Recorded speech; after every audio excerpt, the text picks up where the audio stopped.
My mom said my sister saved us until I called the bank manager. And she was not what any of us thought. For years, my sister was the family hero.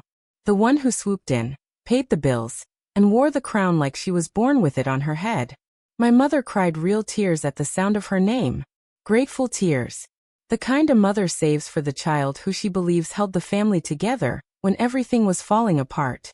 I clapped along with everyone else. I smiled at every dinner. I laughed at every toast. I sat at the edge of every gathering and told myself that love doesn't need an audience. That doing the right thing in silence was its own reward. Until one phone call. One single phone call to the bank manager pulled back a curtain I didn't even know existed. And what was hiding behind it didn't just shock me. It destroyed everything we thought we were. And then slowly, painfully, it rebuilt us. This is that story. Before we start, what do you think happened? Drop your theory in the comments right now. No Googling. Just your gut. Let's see how close you are by the end. The restaurant my mother chose for her 62nd birthday was the kind of place where the lighting was soft and the portions were small and everybody dressed like they were trying to prove something. Round tables draped in white linen. A private room in the back with a chandelier that caught the light every time someone opened the door. Clara Merritt sat near the far end of the table. Not by accident. By habit. She had arrived 20 minutes early, the way she always did. Helped the waiter arrange the centerpiece, confirmed the cake order, tucked an extra napkin under her father's place setting because she knew his hands shook when he got emotional, and he hated making a mess. She did all of it without being asked. Without being noticed. She slid into her seat at the far end and folded her hands in her lap and waited. The room filled gradually. Aunts and cousins and her parents' neighbors from the old house on Birchwood Lane. Her father, Malcolm, came in leaning slightly on his cane. His recovery from the bypass surgery last spring had been slow but steady. He caught Clara's eye across the table and gave her a small, tired smile. She returned it. Then the door opened. Not gently. The way a door opens when the person walking through it expects the room to react. And the room always does. Lysandra. She was wearing a dress the color of deep burgundy, fitted at the waist, her dark hair swept back like she had somewhere more important to be afterward. She paused just inside the doorway for half a breath, just long enough, and then spread her arms wide and said, "Oh, don't get up, to people who hadn't moved at all. The room shifted anyway. Chairs turned. Voices rose. Her mother, Edna, who had been mid-sentence with the neighbor on her left, stopped talking entirely. Her face opened up the way a window opens on a warm morning, wide, sudden, full of light. "There she is," Edna said, and her voice carried across the whole table without her trying. "There she is, the one who keeps this family standing." Lysandra crossed the room and folded herself into her mother's embrace and kissed her cheek twice. And Edna held on a beat longer than necessary, eyes closed, like she was holding something sacred. Clara watched. She kept her expression soft, warm even. The smile came from years of practice. The kind of smile that looked genuine from across a room, but cost something to hold up close. She reached for her water glass and took a slow sip and reminded herself that tonight was her mother's birthday. Tonight was not about the cold weight that had been sitting in her chest since the last gathering. Or the one before that. Or the one before that. Tonight was about Edna. Lysandra found her seat, center of the table naturally, and the dinner began to settle into its familiar rhythm. Wine was poured. Bread arrived. Someone made a joke about Malcolm's cane, and he laughed harder than the joke deserved because he was just happy to be there, moving under his own power, eating real food. It was almost an hour in, when the plates were being cleared and the conversation had loosened the way conversations do after 2 glasses of wine, that Lysandra leaned back in her chair and looked across the table at Clara with a smile that was all teeth. "Clara, I love what you've done with your apartment," she said, loud enough for the nearest cluster of relatives to hear. "It's so cozy. Very you. Very, I don't know, intentional. Like you curated every single thing you own." She tilted her head. "I think it takes a real kind of person to be happy with something small." The table didn't go quiet. Nobody gasped. The words were wrapped too carefully for that. Dressed up in the language of a compliment, delivered with a smile, signed off with a small laugh that invited everyone else to laugh along if they wanted to. A few of them did. Clara set down her fork. Thank you, she said. Evenly. Cleanly. She picked her fork back up. Lysandra moved on. She was already talking about something else. A boutique hotel she'd stayed at recently, the thread count of the sheets, the view from the balcony. The table followed her there without looking back. Clara chewed slowly and looked down at her plate and thought. Small. She thought about the direct deposit she had set up 3 years ago. A fixed transfer on the 15th of every month, quiet as a heartbeat, into her parents' household account. She thought about the morning she had driven 4 hours round trip to sit with her father before his surgery, because her mother was too frightened to drive on the highway, and Lysandra had a conflict she never fully explained. She thought about the afternoon she had spent on the phone with the insurance company, navigating the claim for his cardiac rehabilitation, listening to hold music for 40 minutes until someone finally picked up. None of that had ever been mentioned at a dinner table. None of it had ever earned her a look like the one her mother had given Lysandra at the door. She let it go. Again. She was good at letting things go. Then her mother's voice rose above the table noise, soft with wine and sentiment. You know, Edna said, addressing no one in particular and everyone at once. I don't know what we would have done without Lysandra these last few years. That girl carried this family on her back and never once complained. She shook her head slowly, eyes glistening. The mortgage. Your father's medical bills. Everything. She handled it. Without being asked. Murmurs of agreement moved around the table like a small wave. Edna turned and looked directly at Clara then, and her expression shifted. Not unkind, but pointed. Lysandra never complains, she said. She just does. You could learn from her, Clara. The table heard it. Clara heard it. She held her mother's gaze for exactly 2 seconds. Then she nodded once slowly and said, You're right, Mom. She reached for her water glass again. Her hand was steady. Her jaw was tight. Malcolm caught her eye from down the table. He looked away first. The birthday dinner ended past 10. Clara helped stack the leftover cake boxes, confirmed the valet situation with the restaurant manager, kissed her mother goodnight, and drove home alone on the nearly empty highway with the radio off. She didn't turn it on. She needed the silence. Her apartment was exactly what Lysandra had described. Small, intentional, every object earning its place. She had decorated it herself over 2 years, piece by piece, on a budget that she had never complained about to anyone. It felt like hers in a way that nothing else did. She locked the door behind her, dropped her keys in the ceramic bowl by the entrance, and began unpacking the small bag she had brought to the dinner. That was when she found it. A book. One of her own. A worn paperback she had lent her mother months ago and forgotten about entirely. It must have been slipped into her bag at some point during the evening. She set it on the counter, and a folded piece of paper slipped out from between the pages and fell onto the kitchen floor. She picked it up. It was a bank statement. Printed, not handwritten. She sat on the edge of her bed in the quiet apartment and let the pieces sit next to each other for the first time. The bank statement with the unfamiliar account number, her father's sudden defensiveness, her mother's glowing gratitude aimed always only at Lysandra, and that text message sitting in a thread she hadn't been meant to see. She didn't cry. She didn't rage. She just sat very still while something cold and clarifying moved through her. The feeling of a woman who had been looking at a painting her whole life and had just, for the first time, stepped close enough to see the brushstrokes underneath. She reached over and turned off the bedside lamp. In the dark, she thought, I need to make a phone call. Not tonight. But soon. 1 word. That's all I want. Drop it in the comments. What did this story make you feel so far? 3 days passed before Clara made the call. She went to work. She answered emails. She cooked dinner each evening and ate it at her kitchen counter with the television on low, not really watching, just filling the silence with something that wasn't the sound of her own thoughts. She watered her plants. She folded laundry.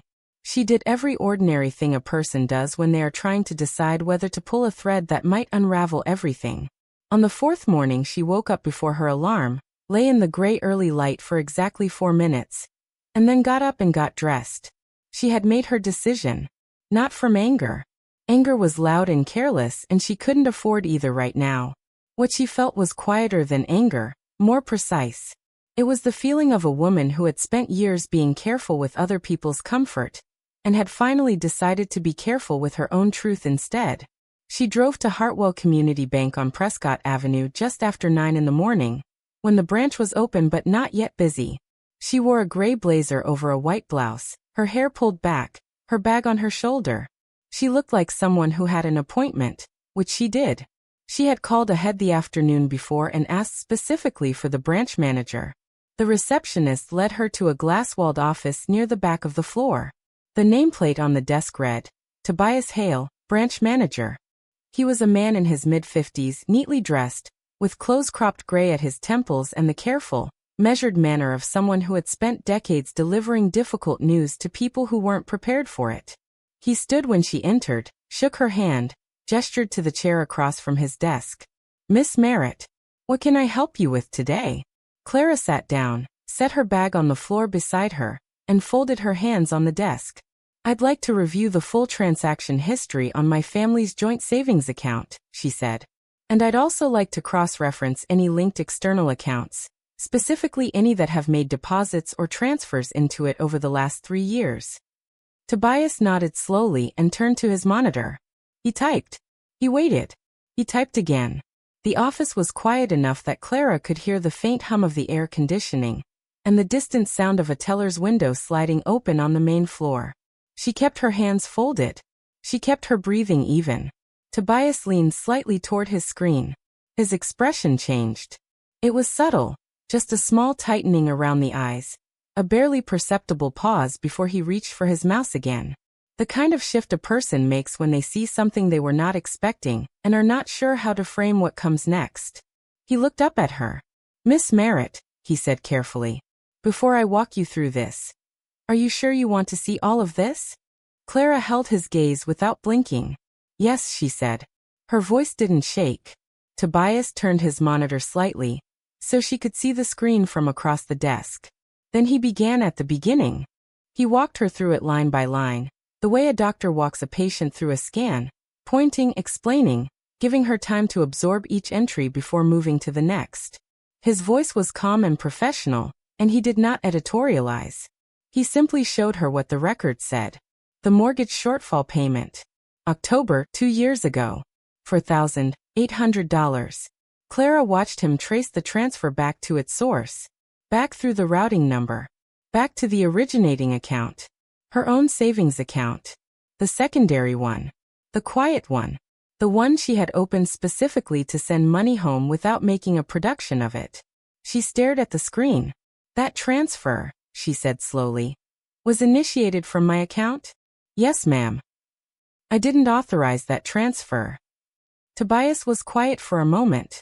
The authorization on file is linked to a joint account agreement signed approximately 2 years and 4 months ago.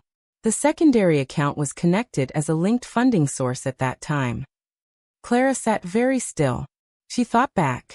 2 years and 4 months ago, she had co-signed a joint account agreement with her mother, at her mother's request, so that Clara could deposit money easily without having to wire it each time. It had seemed simple, practical. She had skimmed the fine print the way a person does when they trust the people involved, and cannot imagine needing to read carefully. Someone used the linked account agreement, she said, to authorize transfers I didn't make. That is what the records reflect, yes. She exhaled through her nose. Slow. Controlled. The monthly medical payments, she said. The ones for my father's cardiac rehabilitation. Show me those. He pulled them up. 12 months of automatic transfers. $1,200 each. Initiated from the same linked account, her account, on the 1st of every month. Set up as a recurring authorization. Buried in the amendment addendum of the same joint account agreement. Executed quietly and maintained without interruption. She had never set those up. She had never been asked. She had been sending separate, voluntary transfers every month. Smaller amounts, different account, believing her contributions were her own choice, her own act of love. All the while, an automatic pipeline had been running from her savings in the background, draining steadily, invisibly, credited to someone else's name at every family dinner. Lysandra had not paid the mortgage shortfall. Lysandra had not covered the medical bills. Lysandra had stood at every table, accepted every grateful tear, worn every crown, with money she had never spent. Money that had always, quietly, belonged to Clara. Clara pressed her fingers flat against the edge of the desk. "There's one more thing," Tobias said. His voice had dropped slightly, the way voices do when the news shifts from bad to worse. "I want to make sure you're aware of the activity on the Family Emergency Fund, the secondary reserve account attached to the joint." He pulled up another screen. Withdrawals. Personal ones. ATM withdrawals, point-of-sale transactions, 2-wire transfers to what appeared to be a private account. Time-stamped across the last 18 months. The entries were not catastrophic individually. 200 here, 350 there. But together, tallied at the bottom of the printed ledger, they came to just over $11,000. Clara looked at the merchant names attached to the point-of-sale charges. A spa on the east side of the city. A boutique hotel in another state. She recognized the name. It was the one Lysandra had mentioned at the birthday dinner. The one with the thread count she couldn't stop talking about. A high-end clothing retailer. A restaurant that charged $80 a plate. "Print everything," Clara said. Her voice was quiet. Flat. The kind of flat that isn't emptiness. It's the sound of a decision being finalized. Everything from the last 3 years. Every transfer, every withdrawal, every authorization. All of it. Tobias printed it without another word. She sat in her car in the bank parking lot for a long time. The envelope was on the passenger seat. White, unremarkable, thick with paper. She had set it down gently, the way you set down something that could break, or something that could break other things. She didn't open it again. She had already seen it. She didn't need to look at it to know what it said. Through the windshield, the morning moved on without her. A woman pushed a stroller across the crosswalk. A delivery truck idled at the curb. 2 pigeons argued over something near the corner drain. The world had no idea that anything had shifted. It looked exactly the same as it had an hour ago. Clara looked at her hands on the steering wheel. She heard her mother's voice. Not the sharp version from the birthday dinner, the softer one. The one full of warmth and wine and absolute conviction. "Lysandra saved us." She heard the way Edna had said it, not as a statement but as a hymn. The way a person speaks about something they consider sacred. That girl carried this family on her back. She closed her eyes. She saw her mother's face in that moment, the open, luminous pride of it, and she understood, for the first time with complete clarity, that the look had never once been aimed at her. Not like that. Not with that quality of light. She had been invisible inside her own family's gratitude. She opened her eyes. Her phone buzzed on the center console. She looked at the screen. "Nora." She answered. "Hey, are you okay? I saw you call last night, and I was already asleep. I'm so sorry." "I'm fine," Clara said. Then, "Actually, no, I'm not." A pause. Then Nora's voice, careful and warm. "What happened?" Clara looked at the envelope on the passenger seat. "I just left the bank." Silence on the line. Then Clara. "What did they tell you?" "That my sister has been taking credit for money she never spent. For years. Using an account agreement I barely remember signing." The silence that followed was not the silence of shock. It was something else, heavier, older. The silence of a person who already knew. "Clara," Nora said quietly. "I tried to tell you. 2 years ago, at your birthday. I told you the numbers didn't add up. The things Lysandra said she paid for, the timeline of when your parents' financial pressure seemed to ease. I tried to bring it up and you told me to let it go." Clara remembered. She had been sitting on Nora's back porch in early September, 2 years ago, eating takeout noodles and half listening while Nora ran through a list of inconsistencies she had noticed. Gently, carefully, the way a good friend raises something they know the other person doesn't want to hear. Clara had said, "Nora, she's my sister. Let it go." She pressed her lips together. "You were right," she said. "I just needed to see it myself." She heard Nora exhale. "What are you going to do?" Clara's eyes moved back to the envelope. "I'm going to make sure," she said slowly, "that the right people see what I just saw." She didn't say it with heat. She said it the way you say something when you have already decided, and the only thing left is the doing of it. She did not call Lysandra. She did not send a message or show up unannounced or confront anyone in a parking lot or a hallway. That was not the move. That had never been her style, and it was not going to become her style now. Not when she had something far more powerful than anger on her side. She had documentation. She called her father 2 days later and asked if he wanted to have lunch that Saturday. Just the two of them, somewhere quiet, nothing fancy. He agreed easily, his voice lighter than it had been during their last call. She didn't tell him what the lunch was about. She didn't need to yet. Then she called her mother and suggested a small family gathering the following weekend, a lunch at the house, to celebrate how well Dad has been doing with his recovery. Edna loved the idea immediately. "Oh, Clara, that's so thoughtful. I'll make his favorite." "Invite Lysandra," Clara said. "Of course she'll want to be there." "I know she will," Clara said. She hung up and sat at her kitchen table and opened her laptop and spent the next 2 hours organizing the printed documents into a clean, ordered file, chronological, tabbed, annotated in the margins with plain, precise notes. Not emotional. Not accusatory. Just accurate. She was almost finished when her phone rang. Lysandra. She stared at the name on the screen for a moment. Then she answered. "Clara." Lysandra's voice was warm, easy, full of the confidence of a woman who had no idea what was sitting in a file folder on her sister's kitchen table. "Mom just told me about the lunch next weekend. I'm so glad you planned this. She really needs a good day, you know? She's been so stressed." "She has," Clara agreed. "It's going to be really nice. Just the 4 of us. Simple." A small laugh. "You're good at that, you know, the simple, quiet stuff. It suits you." Clara was quiet for exactly 1 beat. "She's going to get exactly what she deserves," she said. Lysandra laughed, bright, unbothered, completely missing the temperature of the words. "That's so sweet. Okay, I'll see you Saturday. Love you." "See you Saturday," Clara said. She set the phone down and looked at the folder in front of her. She closed it gently, smoothed her hand across the cover. Then she stood up, walked to the kitchen, and made herself a cup of tea. Comment A if you think Clara should expose everything at the lunch. Comment B if you think she should handle it privately. I'll read every single one. And your answer might just shape what happens next. The Saturday of the lunch arrived gray and quiet. The kind of late autumn morning where the sky couldn't decide between cloud and light, and settled for both. Clara was up at 7.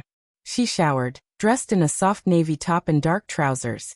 Nothing dramatic, nothing performative, and ate a piece of toast standing at her kitchen counter while the folder sat on the table behind her. She didn't look at it. She didn't need to. Every number in it lived in her memory now, precise and ordered. The way things become when you've read them enough times that they stop being words on paper and start being something closer to fact. She picked up the folder at 8:15, slid it into her bag, and drove to her parents' house. Her mother had set the dining table the way she only did for occasions. The good placemats, the ceramic serving dishes, the cloth napkins folded into neat rectangles beside each plate. The smell of roasted chicken and garlic bread moved through the whole downstairs, warm and familiar. The smell of every significant meal Clara could remember from childhood. Malcolm was already seated when Clara arrived, his cane hooked over the back of his chair, a glass of water in front of him.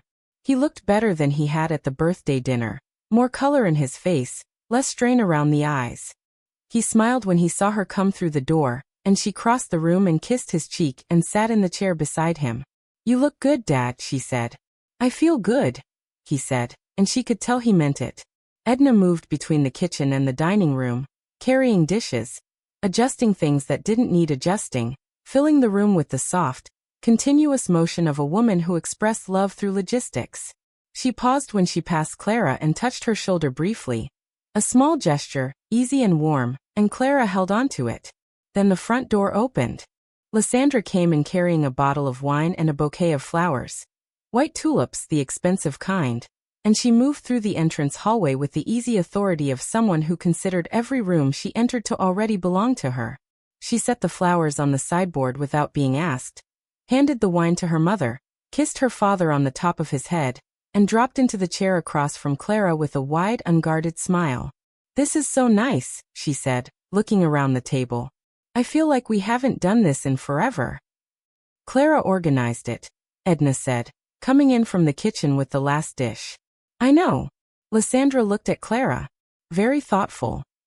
Clara smiled. It was nothing. The lunch began the way lunches in that house always began, with food being passed and compliments being offered and Malcolm telling a story he had told before that everyone pretended was new. Lysandra was in full performance mode, the way she always was in rooms where her parents were watching. She laughed at her father's story with her whole body. She touched her mother's arm when she sat back down. She referenced, twice, the contribution she had made to a cousin's school fundraiser the previous month. Not as a brag exactly, but as a detail that floated to the surface of the conversation and stayed there, visible, waiting to be acknowledged. Edna acknowledged it. She always did. You have such a generous heart, her mother said, and Lysandra received it with a modest tilt of her head that Clara had seen 100 times. The plates were nearly empty when Lysandra reached for the wine bottle and began to refill the glasses around the table. She lifted her own glass when she was done, and the easy smile settled into something more deliberate. The expression of someone about to say something they had prepared without making it look prepared. I want to say something, she said, and the table quieted around her the way it always did. To family. She looked at her mother, then her father. Her gaze moved around the table with the slow, practiced warmth of someone who knew exactly where to aim it. To the people who hold us up, even when we don't always see it. She raised her glass. Her eyes did not find Clara. Malcolm raised his. Edna raised hers, already softening, already leaning into the moment. Clara raised hers. And then she set it back down, reached into the bag at her feet, and placed the folder on the table. She set it down quietly. Not with a slam, not with ceremony. The way you set down a glass of water. Gently. Finally. Before we toast, she said. I think we should know exactly who has been holding this family up. The folder opened to the first tabbed section. Clara looked down at it and began to read. Not loudly. Not with heat. In the same voice she used in every professional meeting she had ever sat in. Clear, measured. Each word given its proper weight and no more. October 2 years ago. A transfer of $4,800 into the family joint account. Memo line, mortgage shortfall. She paused. That transfer originated from my savings account. Not Lysandra's. Nobody moved. She turned to the next tab. 12 consecutive months of automatic transfers. $1,200 each. Initiated on the first of every month for cardiac rehabilitation expenses. Another pause. Also from my account. Set up through a linked authorization on the joint account agreement, an amendment I did not knowingly authorize. The room was very quiet. Lysandra laughed. It came out thin, not the full, easy laugh from earlier in the meal but something shorter, tighter, with a nervous edge underneath it that Clara recognized immediately. Clara, what is this? Why are you doing this right now? She looked around the table as though inviting the others to agree that this was inappropriate. This is a family lunch. Dad's recovery lunch. You're turning it into. Clara did not look up. She turned to the next tab and kept reading. Lysandra. Her mother's voice came in soft, uncertain, not yet alarmed. Clara, sweetheart. This isn't the place for. Clara looked up then. She looked directly at her mother, and her voice, when it came, was not cold and it was not cruel. It was simply the voice of a woman who had decided that the truth was no longer available for decoration. Mom, she said. You told me Lysandra saved us. You've said it at every table, at every dinner, in front of every person we know. I need you to look at whose name is on every single one of these transfers. She turned the folder around and slid it across the table toward her mother. Please. Just look. Edna looked down. The silence that followed was different from the one before. Heavier. The kind of silence that forms when the air in a room changes, and everyone feels it but nobody moves. Lysandra moved first. She straightened in her chair and her expression shifted. The performance dropping by degrees, layer by layer, the warm smile thinning into something harder and more defensive. Those accounts were shared, she said. Her voice had changed, sharper now, the edges showing. The joint agreement meant both of us were contributing. I contributed too. You can't just pull out one set of numbers and act like that tells the whole story. Clara turned to the next section of the folder without responding. You're doing this, Lysandra said louder now, because you're jealous. You have always been jealous of what I've built. My relationship with Mom and Dad, my life, my everything. She pressed her fingers flat on the table. You've always wanted to tear me down. Even when we were kids. I never said it because I didn't want to hurt you, but this, she gestured at the folder. This is exactly what that looks like. Clara pulled out the third tab. She laid it on the table flat, and she turned it so everyone could read it without picking it up. The withdrawal records. 18 months of them. Each entry time-stamped, each merchant name printed clearly in the narrow font of a bank ledger. The spa. The boutique hotel.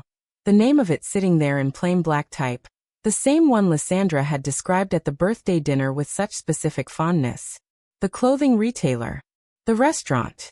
$11,240. Personal expenditures. From the family emergency fund. The table went completely silent.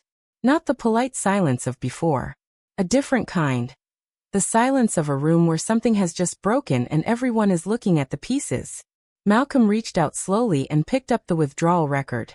His hands, the ones that shook now when he got emotional, the ones Clara had always slipped a napkin under at dinner, were trembling. He held the paper and read it, and she watched his face move through something she had never seen on him before.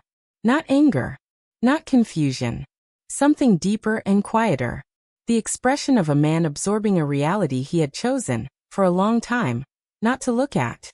He set the paper down. He looked at Lysandra. Is this true? 3 words. Quietly delivered.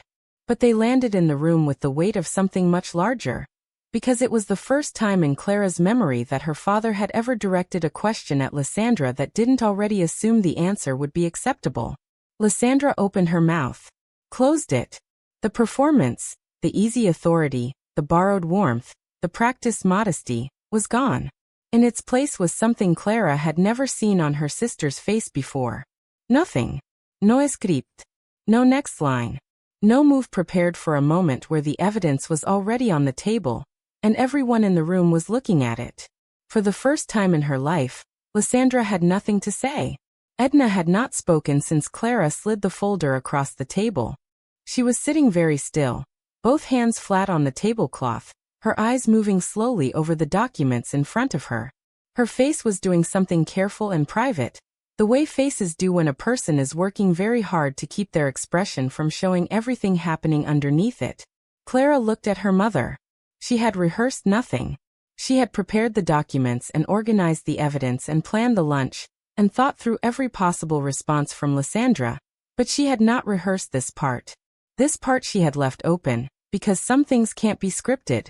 Some things can only be said when you are sitting in the actual room, with the actual person, in the actual weight of everything that has gone unsaid for years. Mom, she said. Edna looked up.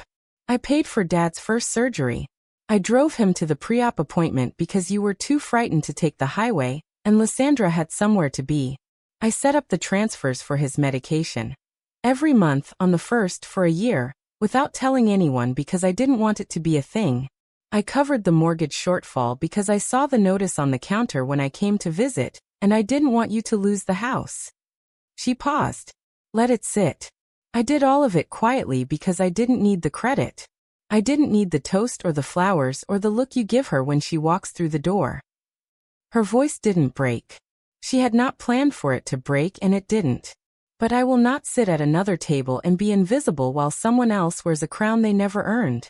I won't do it. Not anymore. Edna's eyes had filled. Not the grateful tears from the birthday dinner. Not the soft, warm tears of a mother moved by a daughter she adored. These were different. These were the tears of a woman who was seeing something she had not allowed herself to see, and could not now unsee, and understood, in this moment, in the quiet weight of it, exactly what that blindness had cost. Clara, she said. Her voice was barely above a whisper. I didn't know. Clara held her mother's gaze. I know you didn't, Mom, she said. A beat. That's exactly the problem. If that made you feel something, that's not weakness. That's exactly the reaction. Hit like so others find this story. Lysandra left without finishing her meal. There was no dramatic exit speech. No final word positioned for effect. No door closed with the precise pressure of someone who wanted the sound to carry. She simply pushed her chair back from the table, picked up her bag from the floor beside her, and walked out of the dining room, and through the front hallway and out the door. The latch clicked shut behind her. Quiet, ordinary. The sound of a door that didn't know what had just happened inside the house it belonged to. Nobody called after her. That more than anything was the difference. In every version of every family conflict Clara could remember, someone had always called after Lysandra. Someone had always followed.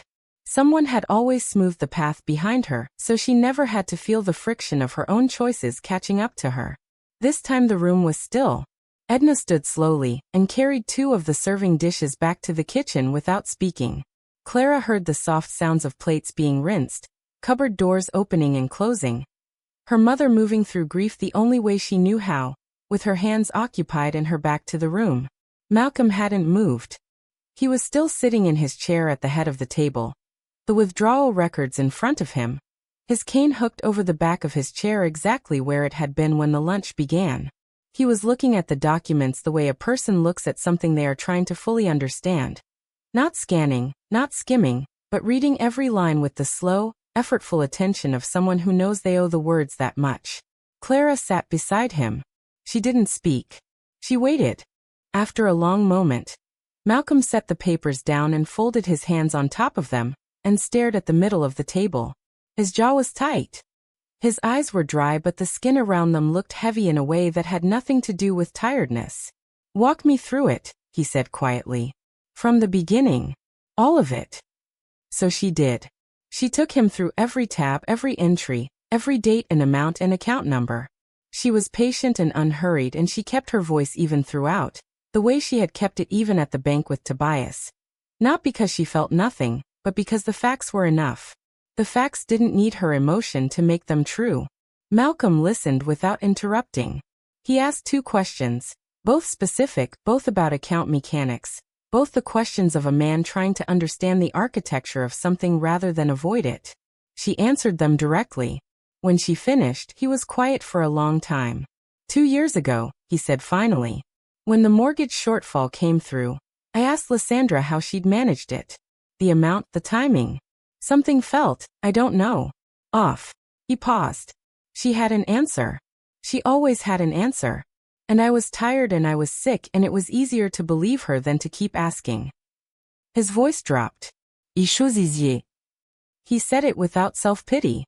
Just plainly, the way a man states something he has decided to stop hiding from himself. Clara looked at her father's hands, the slight tremor in them that had been there since the surgery. The way he held them still against the papers as though steadying himself. She reached over and covered them with hers. She didn't say, "You should have looked harder."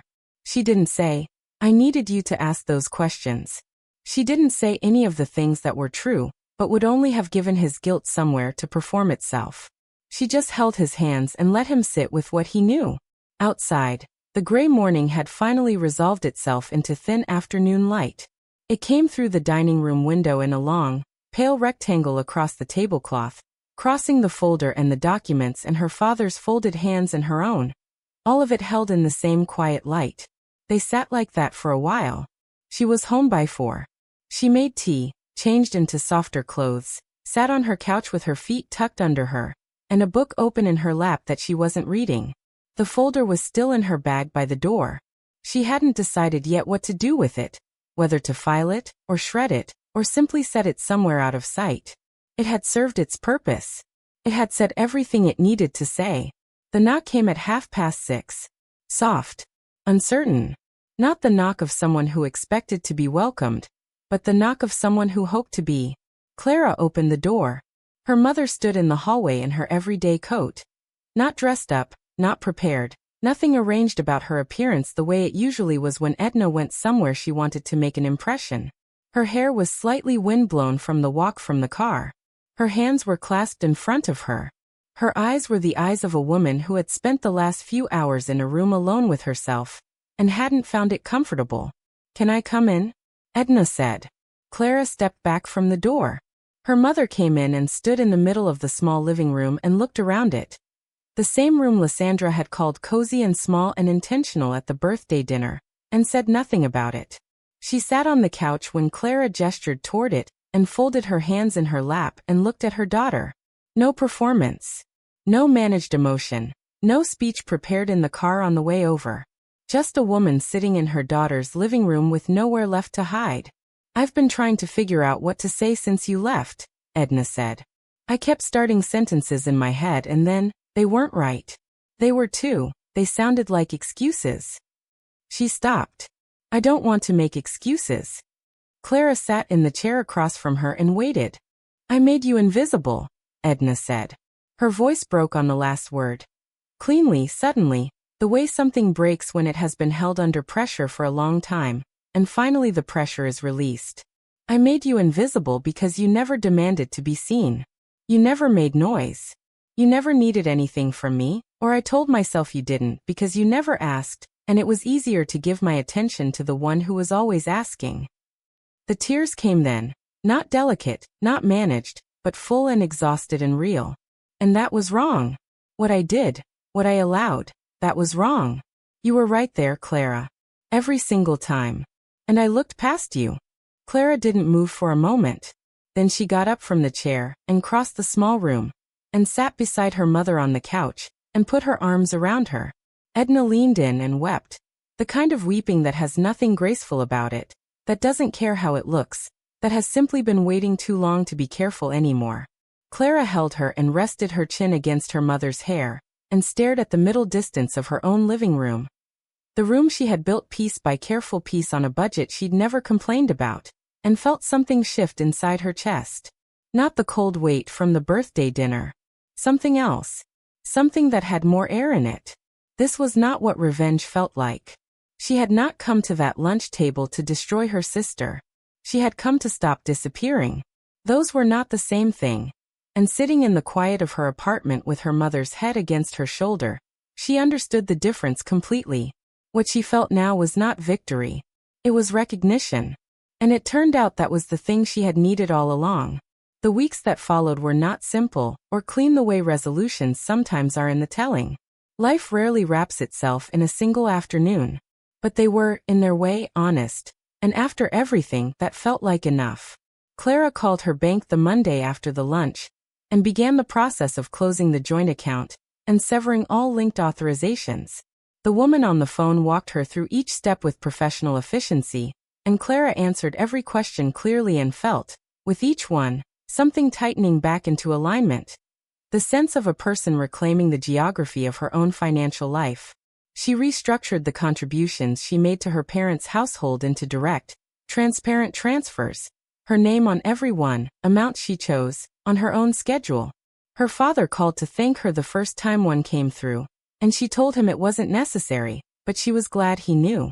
Lysandra called 4 times in the first 2 weeks. The first call was defensive. A version of events in which the joint account had been a mutual arrangement, in which Clara had misrepresented the facts, in which the whole lunch had been an ambush designed to humiliate her. Clara listened to all of it without interrupting and then said, "I hear you," and said nothing else until the call ended. The second and third calls were softer, quieter. The performance thinning out at the edges, something more uncertain underneath. Lysandra mentioned their childhood. She mentioned a specific summer, a good one, a real one, when they had stayed at their grandmother's house and caught fireflies in the backyard every evening after dinner. Clara remembered it too. She held the memory gently, apart from everything else. The fourth call came on a Thursday evening. Lysandra didn't say much at first. There was a long pause after Clara answered, and then her sister's voice came through, stripped down, tired, without its usual shape. "I don't know how to fix this," Lysandra said. "I know," Clara said. "That's something you'll have to work out." Are we?" "I love you," Clara said. Quietly, clearly, without hesitation. "But I will not fund a version of you that doesn't exist. Not with money. Not with silence. Not with a smile at a dinner table while you take credit for things you didn't do." She paused. "When you're ready to show up as yourself, the real one, not the performance, I'll be here. But I won't be here for the performance anymore. Lysandra didn't respond right away. Okay, she said finally. Just that. Small and unadorned. Okay, Clara said. She hung up and sat for a moment in the quiet of her apartment, and then she picked up her phone again and called Nora. Nora answered on the second ring. How are you doing? Nora asked, the way she always asked it, like she actually wanted to know. I'm okay, Clara said. I'm actually okay. She leaned back against her couch cushions. You were right, Nora. 2 years ago. You were right about all of it. A beat of warm silence. I know, Nora said. And then gently. I'm glad you got to see it yourself. There is a photograph from my mother's birthday dinner. The one taken near the end of the night, when the cake had been cut and the candles blown out, and people had shifted their chairs closer together the way they do when a meal is winding down and nobody quite wants to be the first to leave. In every photograph from every family gathering before that one, I am at the edge of the frame. Not by accident. Not because I was pushed there. Because I had spent so many years making myself smaller, taking up less space, asking for less light, telling myself that the work was enough and the love was enough, and being seen didn't matter as long as the people I loved were okay. In that photograph, I am at the edge of the frame. But I know something now that I didn't know when it was taken. The loudest person in the room isn't always the strongest.